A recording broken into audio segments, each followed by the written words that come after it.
In this bulletin, November target for first international travel, discussions underway to vaccinate students, and MOH teams to provide psychosocial support.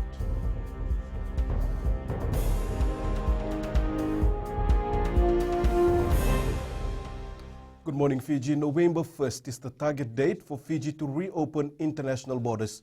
Prime Minister Burangeng Bainimarama has confirmed during Radio Fiji 1's Naila Lakai that the date has been moved forward given recent developments locally and abroad.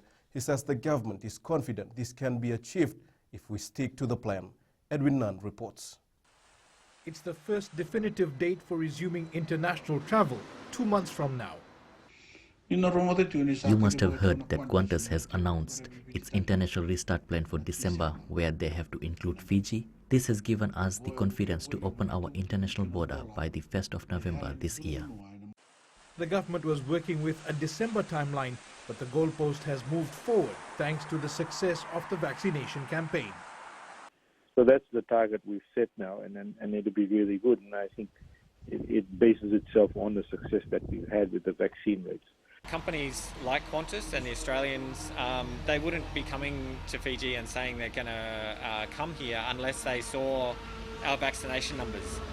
Reopening borders will be a lifeline for more than 100,000 people employed directly or indirectly in the tourism sector, and operators have been raring to go for months.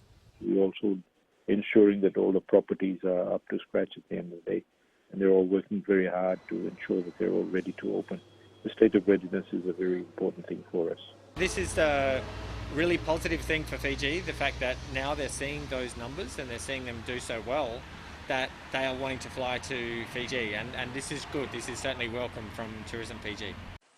Commercial travel has been closed for more than a year now, during which time many small operators have had to shut down permanently. Edwin Nand, FBC News.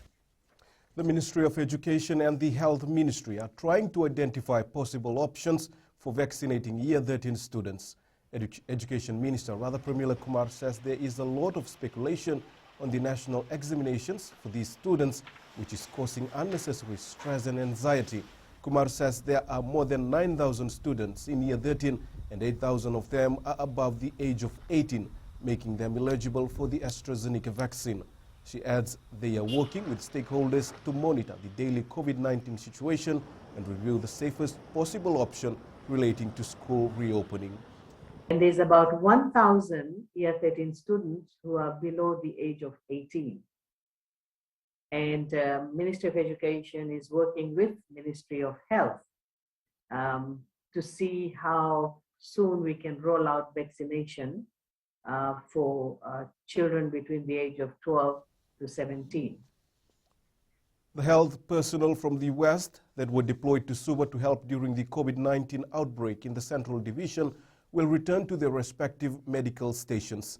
Chief Medical Advisor Dr. Chemesa Tunrabu says this is to help out in the increasing number of COVID-19 cases in Nandi and Lautoka, especially in Malolo and Asawa.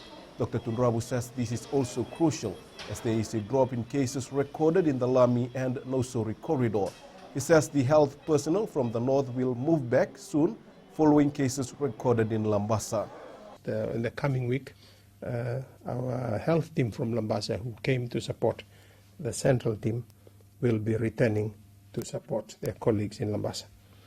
The rest of our health team around the country are again on high alert given this development in our maritime communities. The recent spike in COVID-19 cases in maritime islands has left some villages in affected communities worried, scared and anxious. Medical Chief Advisor Dr. Chemesa Tunrabu says health teams sent to Kandabo and Malolo Island compromises of supporting professionals that will provide psychosocial support. Dr. Tunrabu says villages have seen the dark consequences of the virus on Viti Levu, and this will trigger a lot of questions. The support teams are trained in mental health and can provide initial care as well as referrals.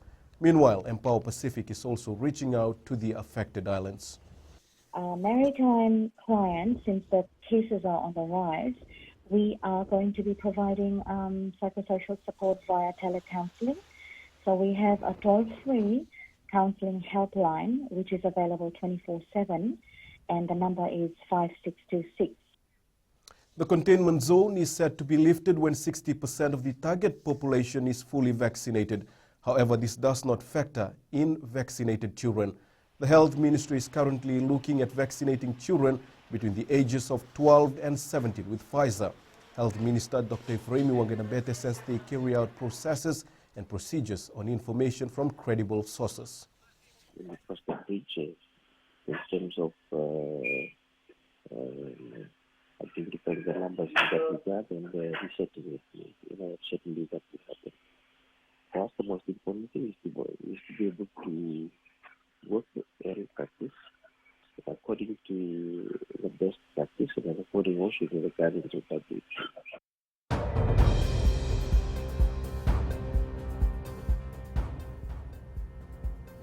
And to our latest COVID-19 update for today, Fiji recorded 184 new COVID-19 infections for the period ending at 8 a.m. yesterday. 133 cases are from the West, 40 from the Central Division, and 11 from Kandavu. 10 people have died from COVID-19 over a 4-day period from 26th to the 30th of August.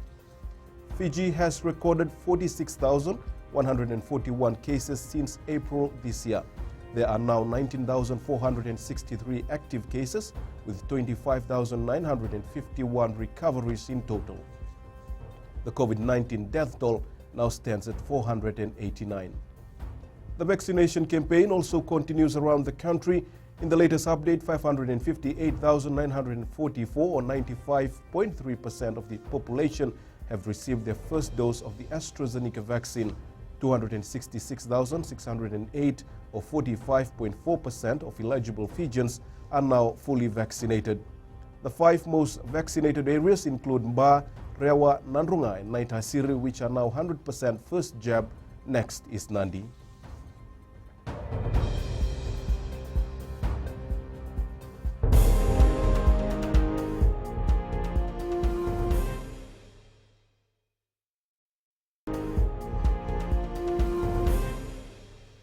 Welcome back. New Zealand Rugby has confirmed it will kick off its Super Rugby Pacific on February 18th next year. Fiji's Paralympian Yosefo Rakasa has been disqualified in the shot put F41 final at the Tokyo Games yesterday.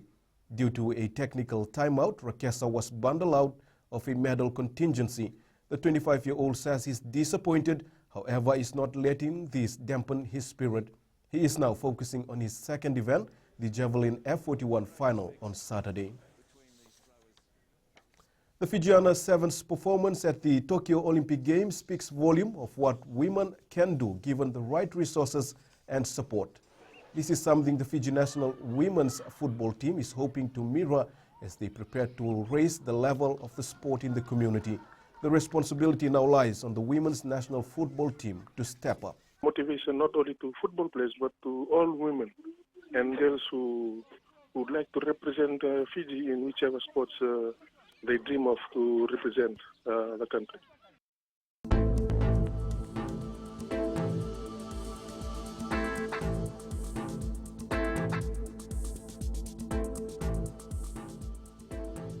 Expect cloudy periods with brief showers over the eastern parts and interior of the larger islands, Lau and Lomaiviti groups. Moderate southeast winds. That's FBC Morning News. Join us at 7 p.m. for our major bulletin. For news you can trust, get the facts from FBC's TV, radio and digital news at fbcnews.com.fj. Take care and good morning.